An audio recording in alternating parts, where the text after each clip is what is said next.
Welcome to Mission Evolution Radio Show with Gwilda Wiyaka, bringing together today's leading experts to uncover ever-deepening spiritual truths and the latest scientific developments in support of the evolution of humankind. For more information on Mission Evolution Radio with Gwilda Wiyaka, visit www.missionevolution.org. And now, here's the host of Mission Evolution, Miss Gwilda Wiyaka. Many view the body as only physical in nature. But is there more to it? What if one of the body's major functions is to ground us into physical reality? What if our bodies are a major gateway to evolution? Can structural imbalances impinge on this amazing and very necessary ability? Mission Evolution Radio TV show is coming to you on X-Zone Broadcast Network and Simul TV. We are produced by Relmar McConnell Media Company with studios and corporate offices in St. Catharines, Ontario, Canada. With us this hour to explore the body's major role in presence and evolution is Mary Bond. Mary is the author of Body Mandala, Posture, Perception, Presence.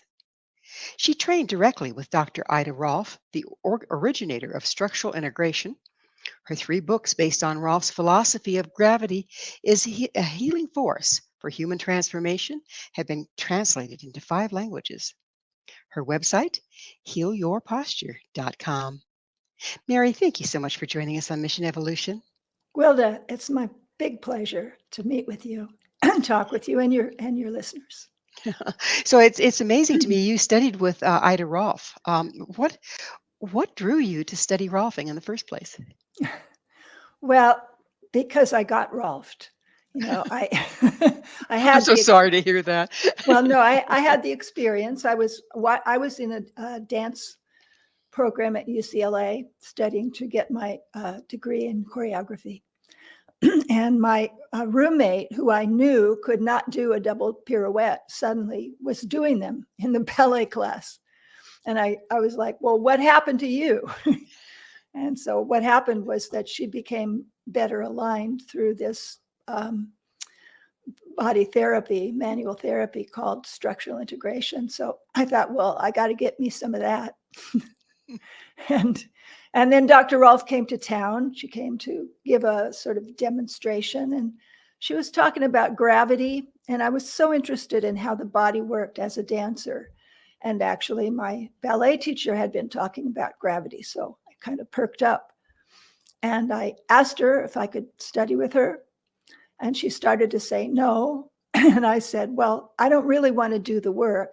I just want to see the way you see bodies. So that's what happened. Well, how long did you study with her?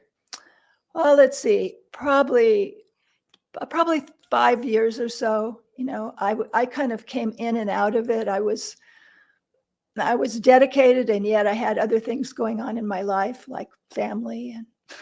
Yeah, as a dancer, yes, that's pretty all-encompassing. So, for those of us that don't know, what is Rolfing exactly? Rolfing is a manual therapy developed by Dr. Rolf that has to do with reorganizing the body's structure, or some people say posture, but she was insistent that posture was a activity and structure was what you have underneath the activity.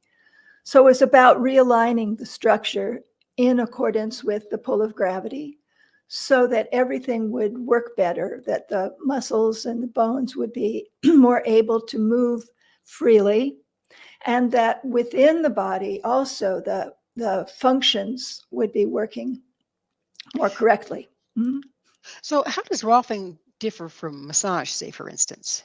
Well, because it's targeted. When we're trained to look at the person's organization, the way they are, the way they move, the way they stand, and to address our manual contact according to what we see is out of alignment. And so does, I know massage works, even deep tissue massage works mostly on the muscles. Does Rolfing work on the muscles as well, or where all does it work? Well, actually, nowadays, I think massage therapists as well as Rolfers are talking about fascia. So we think of it all as myofascia. And the fascia is the connective tissue that surrounds all organs in the body, not just, it's like envelope around the muscles, but it's an envelope around every tube, every wire, every vessel, every organ in your body. And it's very interconnected. So Dr. Rolf's idea was that when you got your hands specifically targeting that tissue, you actually were always touching the whole body rather than targeting any one single part. Well, that's interesting. So how does it get out? I mean, obviously you're treating something. How does the fascia get compromised? Because of repetitive motion, for example, doing the same thing always over and over the same way. Typical example was holding your phone, so then over time you would get the fascia in this part of the body would become contracted and dehydrated, actually. Another example is injuries, some kind of impact or something that wounds the body, and then there's scar tissue. And so then what happens is the fascia becomes more densely connected, kind of like Velcro, again, dehydrated. So the work of the manual therapist is to not just stretch, but actually rehydrate that tissue so that it's more plastic. And how do they do that? I Well, can see him with with an IV, no, it's with slow, penetrating, but gentle, targeted touch. So manipulating the area to bring circulation and that sort of thing. Yeah. Okay, that makes sense. So, what differences do you see in the original form that you studied and what's being practiced and called Rolfing today? Well, there are at least, I think, 17, maybe 25 different schools of structural integration that have branched off from Ida Rolf's original guild. And many of those different approaches have added other kinds of techniques, mostly borrowing from osteopathy. So bringing in more information about the way the biomechanics of the bones, for example. So really looking more specifically at things that can torque and twist and compress through the skeletal system. That would be one way. Others are looking more energetically at the organization of the body. Some are also working with the movement within the body of the visceral tissue. So there's lots of different approaches that are being sort of woven into the Rolfing philosophy. But I think always all of us listen to her original message, which was that gravity is the therapist. So, yeah. How do you explain that one for me? What do you mean by gravity is the therapist? Well, gravity is the force that holds us to the planet and holds the planets to each other, right? And so when the body is out of alignment with gravity, then we tend to be twisted or bent or compressed or buckled and not open and free to move well. So when the body has been processed, Dr. Rolf called it processing, when the body has been freed of certain restrictions, habitual restrictions, then gravity can move through us as an energy that uplifts us and heals us continually, rather than being something that breaks us down. So it's kind of like building with children's blocks. If you start pulling them out of alignment, pretty soon they crash. Well, that's one way of thinking about it. That's a simplistic way of thinking about it. And actually, that was Dr. Rolf's preference.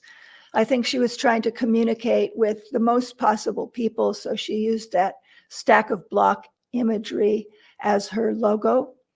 But in fact, I didn't know that. Yeah.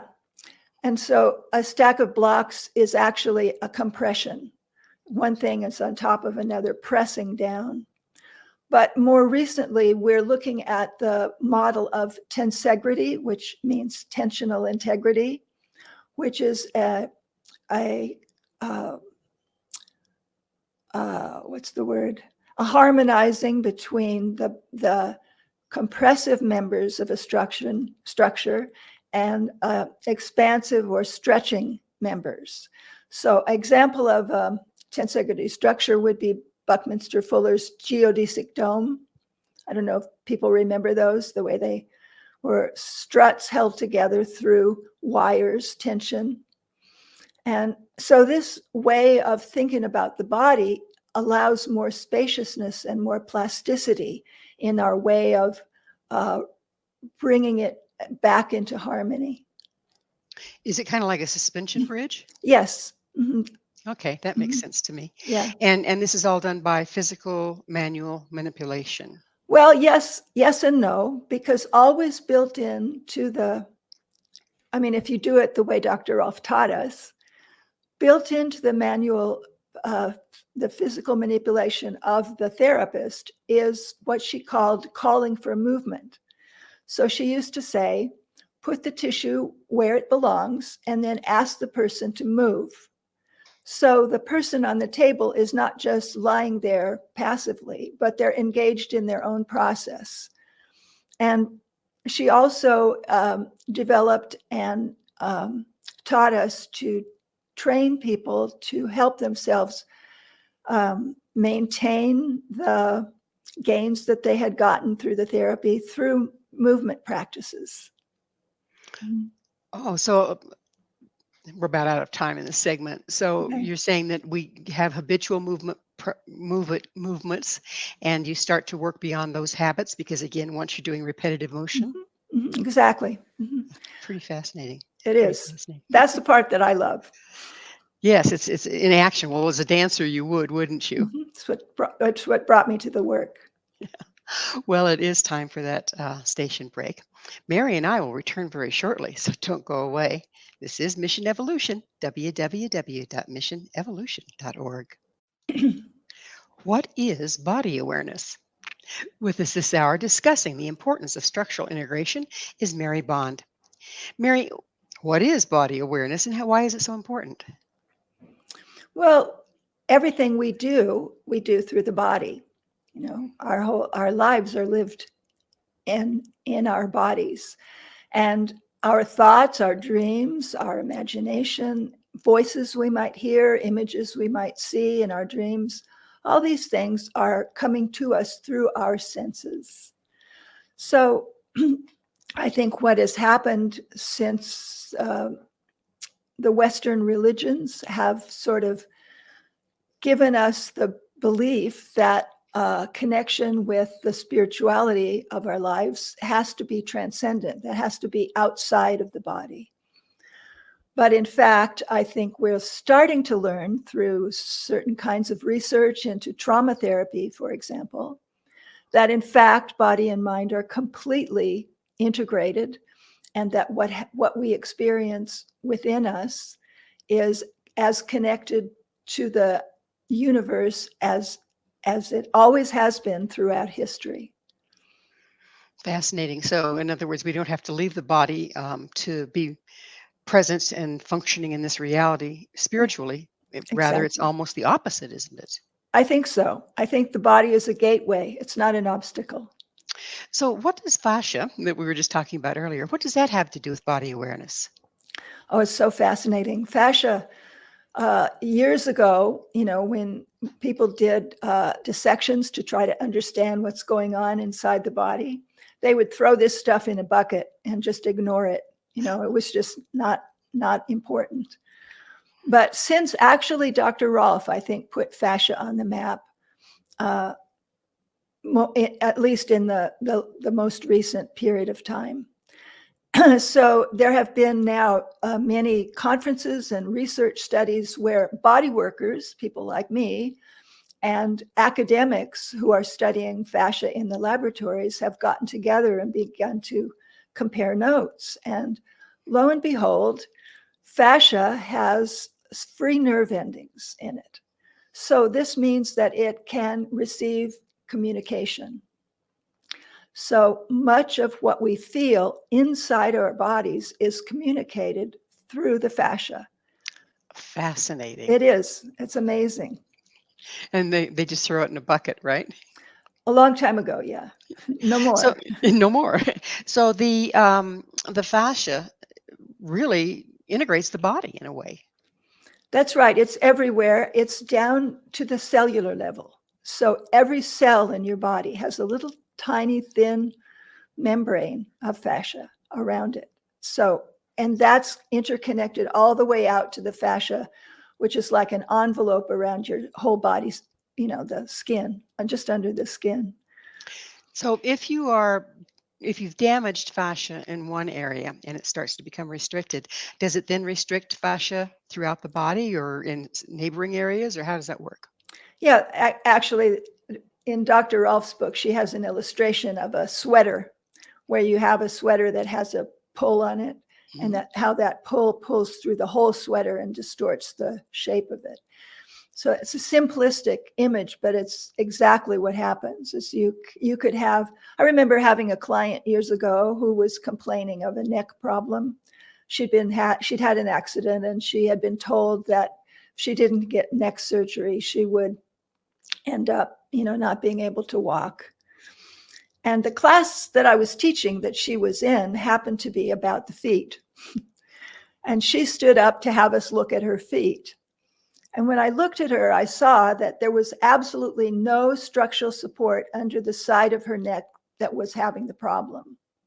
So later on, I had the chance to work with her several times and to not only manipulate her feet and her legs and her spine, but also to teach her that she could bear her weight through that foot and thereby relieve the neck problem. So from head to toe. So if we've been in an accident and we favor a limb, and as a body worker, I've seen this happen. You favor a limb, and then the injury's gone, but you still now are habitually favoring that limb. Does that indeed impact the entire body? Yes. Yes. So we continue to have some kind of movement pattern that has maybe originated 30 years ago, but we don't remember, or we don't realize it, or we don't think it's important, right? Until something else happens, and then the body is no longer as adaptable as it could have been. So, One of the things that our modern era is plagued by is automobile accidents. How does that impact the fascia? I mean, we're always in either just a fender bender or, some major accidents, and most everybody's experienced it. How does that impact this whole thing? well, that's a blow to the body, So it's like you have a blow to the body, and the body tries to secure itself, tries to stay safe, and so the muscles contract, and then they stay contracted, and then the fascia says, "Oh, okay." I mean, I'm being silly, but it's like the fascia says, "Okay, you want to stay in that position? Okay, we'll just tighten up this part of your neck, and that's how you'll be." So it's protective, but it's not totally intelligent. Well, we've heard, or I have certainly, of holding emotion in the body. Do you work with that, and how does that impact this fascia? Well, emotional impact is just like like a fender bender. Something comes at you, harsh words, or even a physical blow. That is like a wound, even though you might not see it. There might not be any blood, but something happens in the body, and something in you stops and says, I have to stabilize and protect myself from this. And so you build some kind of, not exactly, could be a wall, or it could be just a barrier to things coming in anymore from that direction, Yeah, and you can see that in people's posture sometimes. Sure, sure. Yeah, It's like a yeah, wincing. yeah, exactly. So We hear a lot about starting to see how Dr. Rolf had a good idea, right? exactly. And how long ago was this? So we hear a lot about being present and grounded. How do these concepts relate to Rolfing? Well, let's take this example of some kind of emotional impact that has happened to somebody. And let's say the response has been to lift themselves up, to hold themselves up and hold themselves together. This is pretty common. I'm kind of doing it right now. You can kind of feel it. I've pulled up through the bottom of my pelvic floor, contracted my buttocks, contracted my diaphragm, and I'm holding myself up. Okay. So I'm not grounded, right? Instead of allowing the planet to support me, I'm trying to support myself. I'm doing all the work, right? So the therapy would be to invite the whole system to learn again how to trust the ground, which also has implications about how to trust other people, how to trust life itself, right? So grounding into the planet, I think, has a huge implications for someone's life. And to be able to settle and relax again and rest and feel like I have something underneath me. I have something at my back and I'm okay. It's not a quick learning experience, but it's essential in order to be able to be free of that, whatever it was that caused you to grab yourself. So that holding yourself in a posture like that is energy expensive as well, isn't it? Oh, it's exhausting. Yeah, Yeah. it's And exhausting. I've also heard that you can actually take on a person's posture, examine how they're standing and stand like them. And pretty soon you're starting to feel the emotions they do. Have you worked with that at all? That's a phenomenon called mirror neurons. We have little cells in our brains that mirror the movements of other people. And so, for example, if you're watching a ballet, let's say, and what makes you enjoy what you're seeing, the movement and the beautiful costumes, all of that is because you're actually feeling that in your own body. If you've studied ballet, for example, then in that case, you would enjoy it even more because your mirror neurons would be educated, right? So, but we use this all the time in terms of talking to other people, being with other people, because we mirror what they are feeling, because what we feel is always expressed in movement, even though the movement might be very, very tiny. So then if we take this forward, if we have restrictions in the fascia that prevent us from taking on particular positions, we're limited in our ability to mirror. I think so. Mm-hmm. I think And, so. and so interaction is impinged. I would, yeah. And you see that with people who've experienced terrific trauma, that they pull back from social engagement. They have less capacity to be present with others. And being present involves being balanced and in cooperation with rather than fighting gravity. Being present for me is being able to be with, for example, you right here, right now, rather than worrying about what I'm going to do tomorrow or what I did yesterday, right? So I'm trying to give you a good example of being present. It's the feeling of being supported by gravity that I kind of described earlier, that you're here, you're okay, you trust what's going on, you feel safe. So therefore you feel adaptive to what's going on and responsive and creative and open. All of those things are available when you're present. If you're not present, if you're worrying or remembering, then you're not as available to what's going on right now. And therein lies our power, yes? Right. I think so. Well, it's time again for us to take a station break. Mary and I will be right back to continue our discussion. So stay right there. This is Mission Evolution, www.missionevolution.org. What is embodied presence? This is Mission Evolution, missionevolution.org. With us discussing Ida Rolf's work is Mary Bond. Her latest book is Body Mandala: Posture, Perception, Presence. So, Mary, that's the $64 question. What is embodied presence versus disembodied presence? Well, let's see if I can say something about presence first. Of course. If you're not present, so we were just talking about this, that's when you stub your toe, right? When you're not present, you're not all there. You stub your toe, and part of that is that you're not in your body at that moment, right? Similarly, when you're not present, you're thinking about whatever, something. That's when you back up and bump your bumper into this other car, right? That's when that happens. Also, I think presence is, as we were saying earlier, the body is a gateway rather than an obstacle to whatever wisdom might come to us from the greater universe, right? And it's when we're present that we're able to open ourselves to receive that. So when we're in our body, then that comes through us as wholeness, as a whole response, rather than something that we have cognitively designed.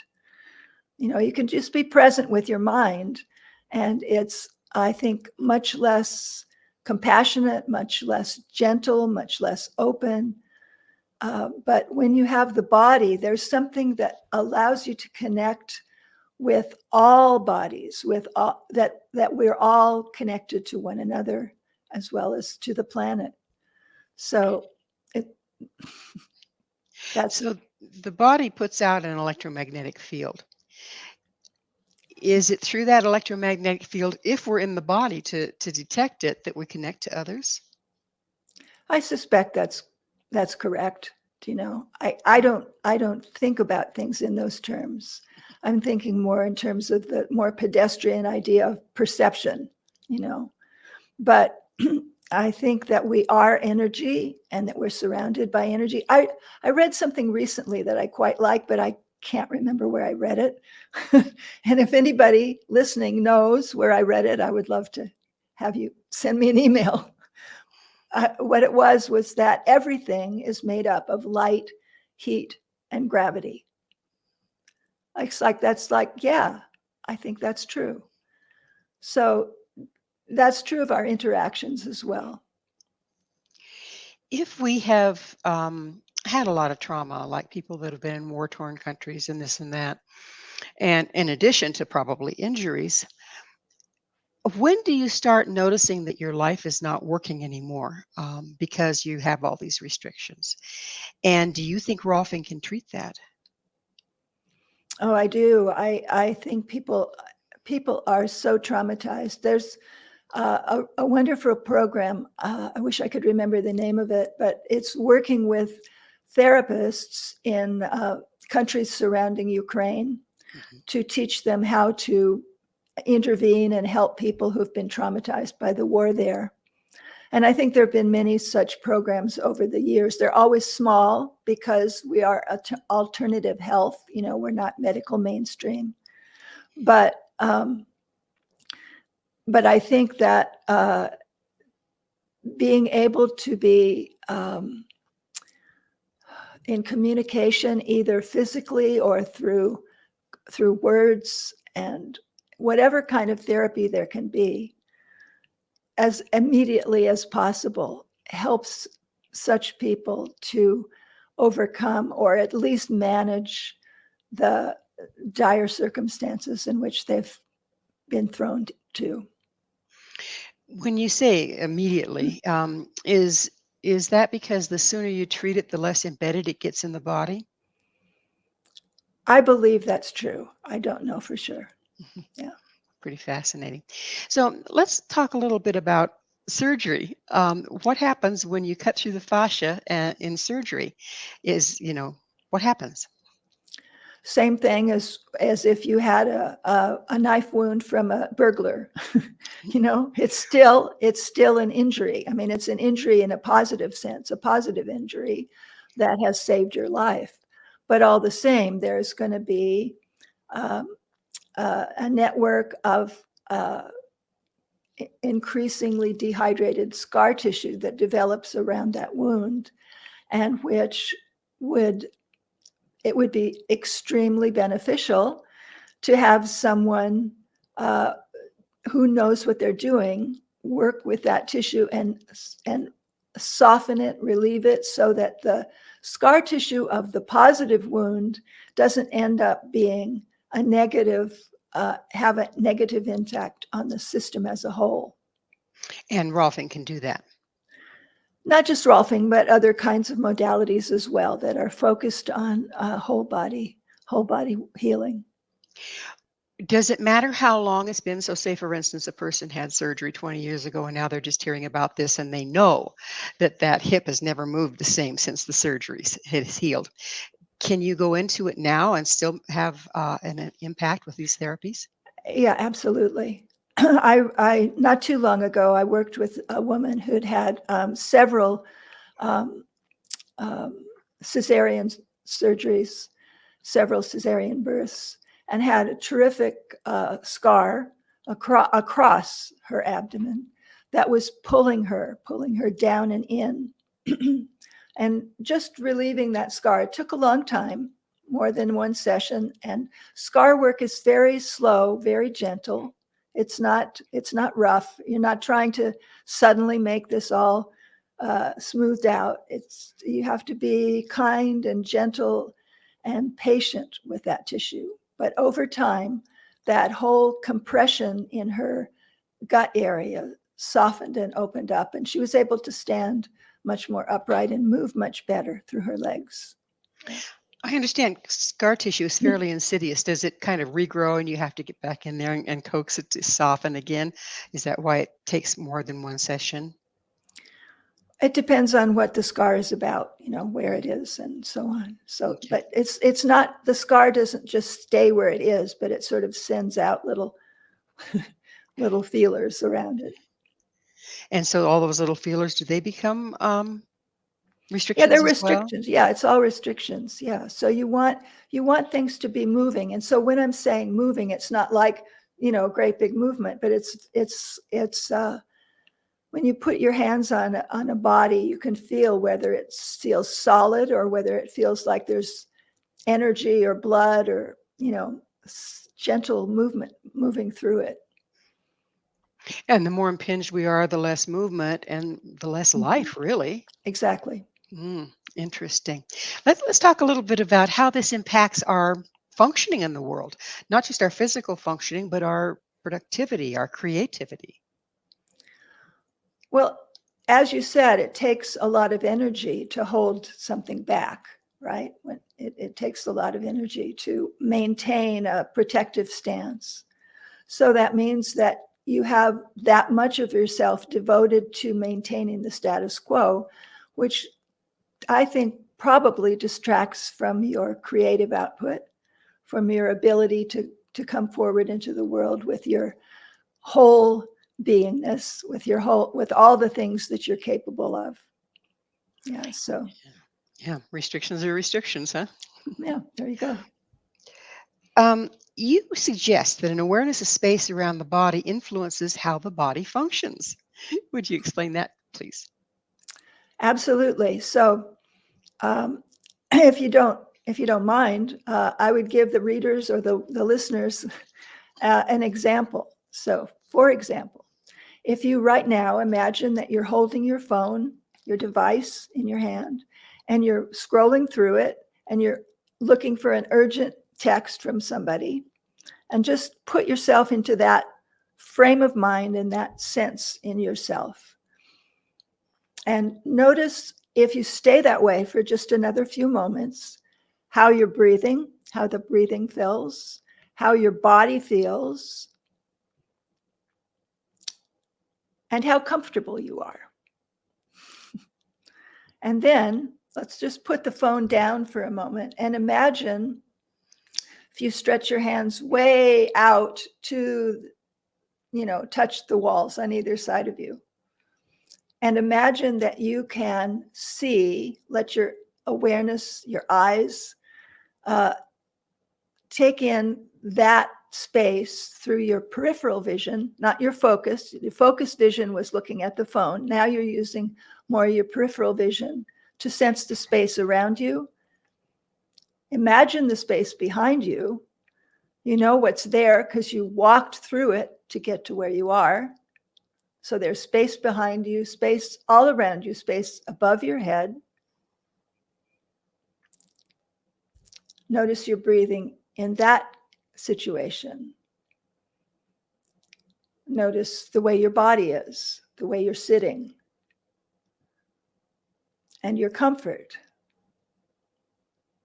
And then, because I can't stop giving a lesson, see if you can keep that openness and pick up the phone again and look at it, but don't lose the space. Keep the space. There's a challenge, and we walk every day focused on the phone at this point. Yes, and there's becoming more and more injuries and more posture problems and more breathing problems. Neck, it's like text neck people have. And when you have text neck, it's very hard to breathe through the nose. So people begin to open the mouth, and you have more and more people with slack jaw, just, like that. So that impacts the ability. Not only does it impact breathing, which is a problem, but it also impacts the ability for the head to rise up above the neck. Also, doesn't it impact your feeling of safety in the world if you aren't aware of the world around you?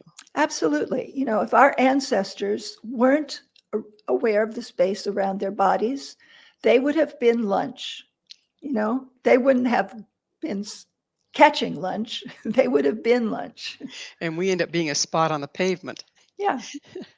Well, it is again about time for us to take another commercial break. But while we're in this break, everybody give that a try. See how that lesson works for you. Please stay with us as Mary and I continue to explore the physical body as a major tool for spiritual evolution. This is Mission Evolution, www.missionevolution.org. Are you a victim of dreaded body patterns? This is Mission Evolution, missionevolution.org. We're continuing our discussion with Mary Bond, the author of Body Mandala, Posture, Perception, Presence. Her website is healyourposture.com. So, Mary, I pose the question, what is body patterns? Well, they're just habits, habits of the way you do things. So a habit would be that you put more weight on one leg than the other, but you don't realize it. So oftentimes one leg will actually be more muscular, stronger than the other side. Over time, that whole side of the body becomes more compressed. So you begin to have a curve towards the side of the shorter leg.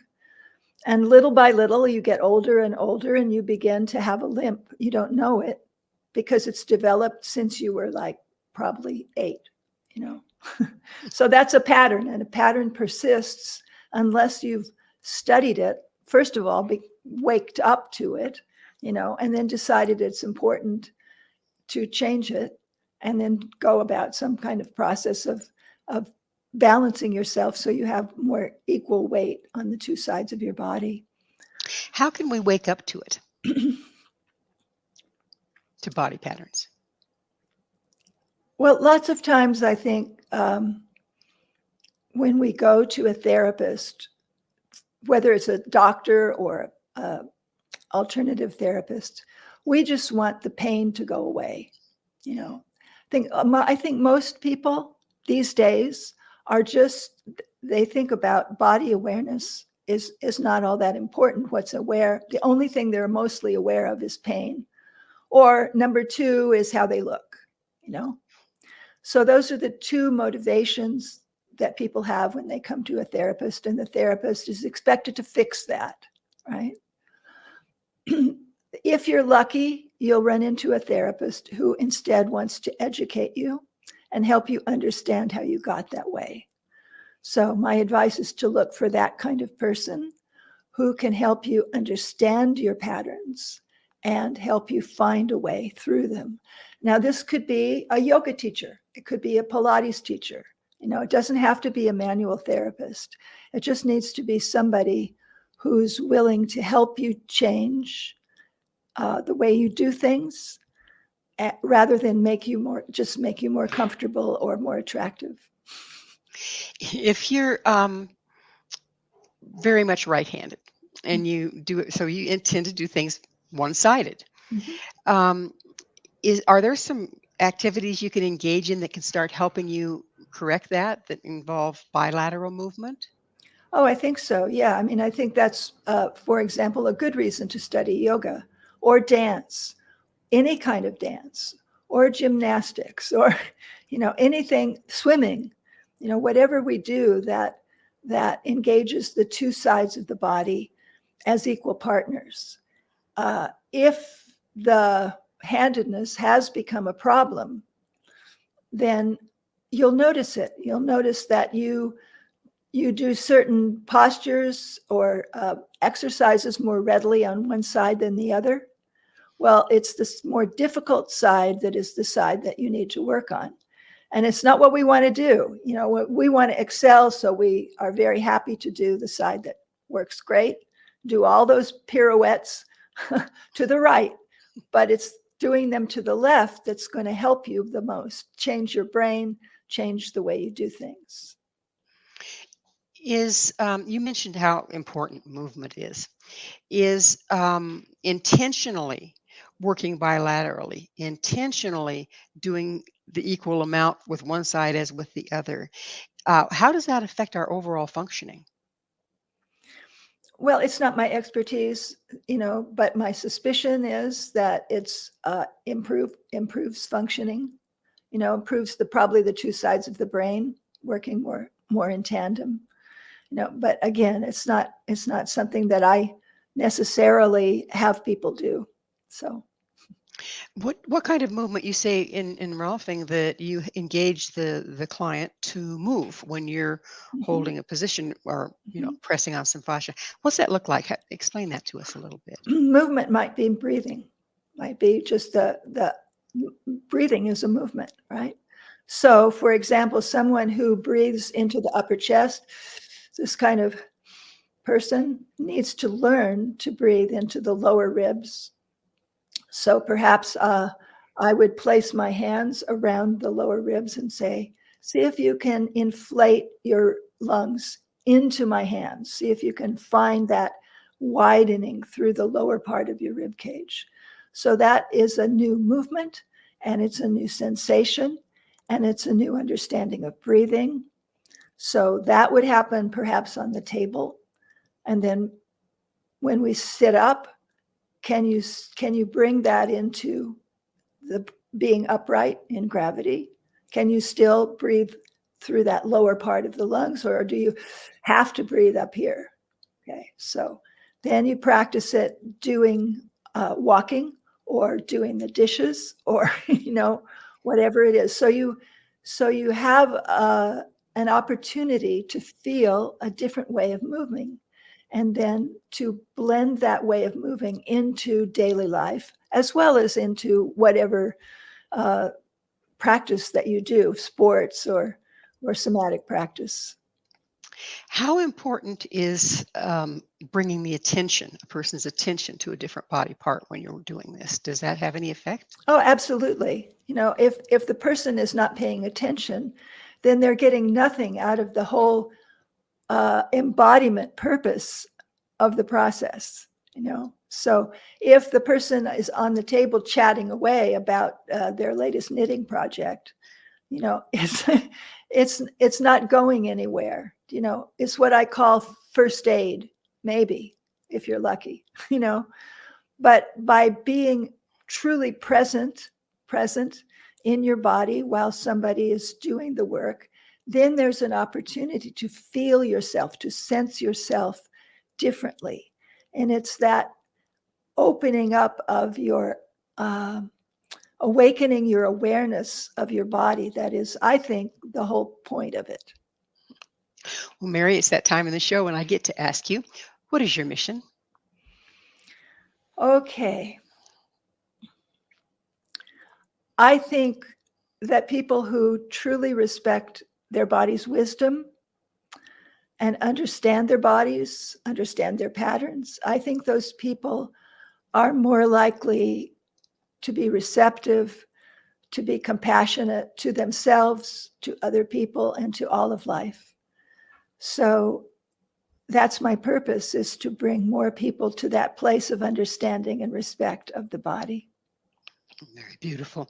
Very beautiful. If we are to start to engage and bring forward more structural integrity, what are the first changes we can expect to see?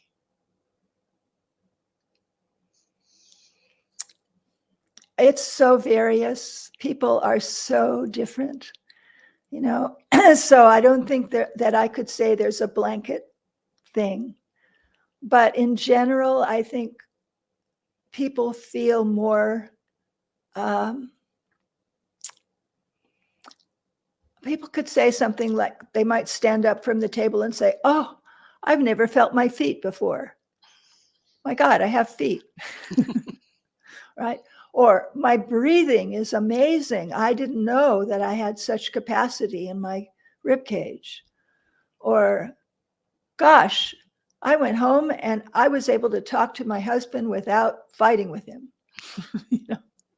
So, you know, all kinds of things can happen when you begin to intervene in the system in a holistic way that allows the person, the system, the body mind to let its own wisdom come forth. Okay. So here's a good one for you. What is a body mandala? Oh, I made it up. You know, a mandala is an image used often in Hindu and Buddhist practices, but other religions as well. It's an image used to focus the mind for meditation. And it usually has a container around it with a central idea, which is whatever the central image is, has to do with self-realization or enlightenment. And there are usually gates on the four sides of the mandala. So those represent pathways into the center. So for myself, when I wrote this book, I thought, well, the purpose of this book is really body awareness. But there are many avenues towards that central self-realized embodied presence that I'm looking for. And one of them is posture. Posture is the most accessible to most people. Most people are aware of that. Movement, how you move, how you walk, what the rhythm of it is, how it's basically your movement. That's another access point. Third access point is what you feel, your senses, what you hear, and the impact of what you hear on your body. And the third one is your self-expression. So, for example, your self-expression in walking would be different when you're taking out the garbage than when you're going to see your best friend. You know, you walk differently in those two ways. So beginning to feel those patterns through those gates is a way of working yourself towards that goal of more embodied, more open, more receptive presence. That's a beautiful image, Mary. You know, unfortunately, we're out of time. Thank you so much for coming on the show and sharing your wisdom. It's my pleasure to be with you, Gwilda. Truly. Thank you so much. You bet. Our guest this hour has been Mary Bond. Mary is a structural integration practitioner offering somatic movement coaching and the author of 3 books based on Rolf's philosophy of gravity as a healing force for human transformation.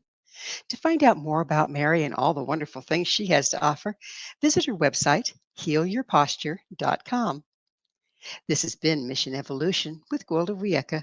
For more information or to enjoy past archived episodes, visit www.missionevolution.org. But most importantly, please be sure to join me right here next time. This mission will continue to bring information, resources, and support to our rapidly evolving world.